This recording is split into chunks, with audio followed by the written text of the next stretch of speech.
Aujourd'hui, il y a des nouvelles intéressantes de Toretsk. Ici, les Mampades récemment reçus de la Suède ont permis aux forces ukrainiennes de renverser la situation à Toretsk en créant une menace mortelle pour l'aviation russe. Alors que les combattants ukrainiens ont commencé à abattre des avions russes, ils ont non seulement perturbé le soutien aérien ennemi, mais ont également forcé les forces russes à réduire leurs contre-mesures, permettant à l'Ukraine de progresser plus profondément dans la ville contestée. Avec la bataille pour Toretsk atteignant un point critique, les forces ukrainiennes sont déterminées à maintenir leur emprise sur les abords de la localité et à empêcher les tentatives russes de percer et d'avancer sur un terrain plus ouvert. La présence ukrainienne dans les ruines de Toretsk empêche non seulement les forces russes de consolider pleinement leur contrôle, mais maintient également la possibilité de contre-offensives ukrainiennes, avec des contre-attaques persistantes drainant efficacement la main-d'œuvre et les ressources russes dans un combat urbain brutal. Ces frappes empêchent les forces russes de se regrouper et de fortifier leurs gains, maintenant la bataille dynamique et forçant l'ennemi à un état constant d'usure. En même temps, l'utilisation efficace des drones par l'Ukraine a sévèrement limité la mobilité russe, rendant dangereux pour leur infanterie de se déplacer à travers les restes dévastés de la ville. Chaque avancée russe est confrontée à une surveillance par drone et à des frappes de précision, garantissant que leurs mouvements ne passent ni inaperçus ni impunis. Contrairement au mois précédent, où les points faibles pouvaient être exploités, les positions ukrainiennes ici sont maintenant solidifiées, laissant peu de place à l'infiltration russe. Alors que les tentatives russes d'encercler Toretsk ont échoué, cela a permis aux défenseurs ukrainiens de maintenir des routes d'approvisionnement directes sans perturbation significative. De plus, les brigades ukrainiennes engagées dans la région sont notablement mieux entraînées et équipées que les unités russes lancées dans le combat, composé principalement de personnel mobilisé des oblasts de Donetsk et de Lugansk avec un moral de combat plus bas. Cela a forcé les commandants russes à s'appuyer de plus en plus sur les frappes aériennes dans une tentative de déloger les Ukrainiens de leur position. La situation sur la ligne de front a empêché l'Ukraine de positionner ses systèmes de défense aérienne à longue portée plus près de Toretsk, donnant aux avions russes la capacité d'opérer plus librement près du front. Sans menace immédiate de systèmes antiaériens avancés, les avions russes ont osé voler plus près pour fournir un soutien de feu direct, posant un sérieux défi aux Ukrainiens.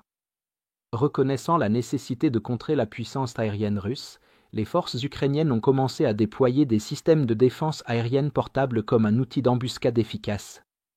Contrairement aux systèmes stationnaires à longue portée, ils sont petits, mobiles et difficiles à détecter, permettant aux opérateurs de tirer depuis des positions dissimulées avant de se déplacer, et avec l'afflux de Mampades de la Suède, les Ukrainiens pourraient commencer à les utiliser plus librement. Les Russes, enhardis par l'absence de défenses aériennes ukrainiennes à longue portée près de Toretsk, sont tombés dans ce piège sans le savoir.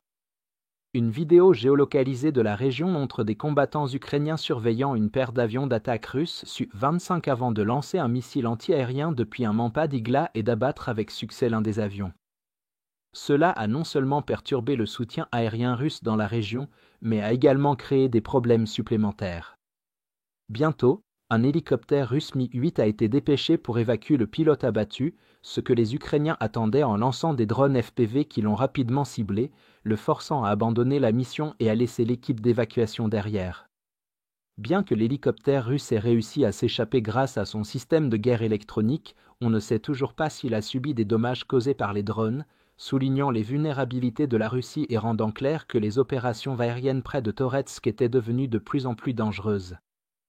Cela a eu des conséquences immédiates, car l'aviation russe, effrayée, a réduit sa présence dans la région, permettant aux forces ukrainiennes d'intensifier leur aide dans la ville, repoussant la zone grise plus loin, comme on peut le voir dans plusieurs vidéos récemment publiées. Elle montre le travail des forces spéciales ukrainiennes, débarquant de véhicules blindés à la périphérie de Toretsk et détruisant divers soldats ennemis et cachettes.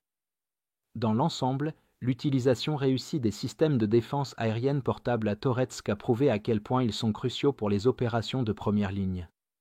Alors que les alliés occidentaux de l'Ukraine ont fourni des systèmes haut de gamme comme le Patriot pour protéger les infrastructures critiques et les positions arrière, les nouvelles livraisons de Mampad de la Suède offriront encore plus de flexibilité tactique aux forces ukrainiennes sur les lignes de front.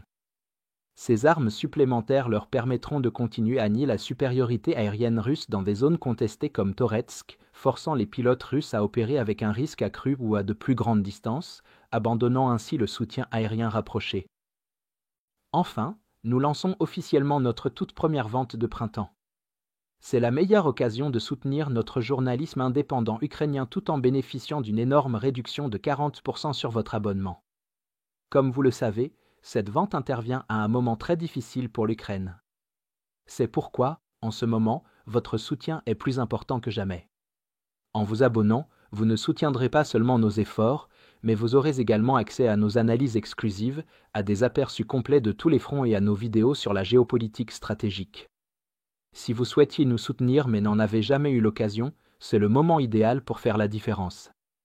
Alors, consultez le lien dans la description pour rejoindre notre cause et devenir un membre exclusif de notre communauté. J'apprécie sincèrement tous ceux qui ont décidé de nous rejoindre. Votre soutien signifie tout pour nous.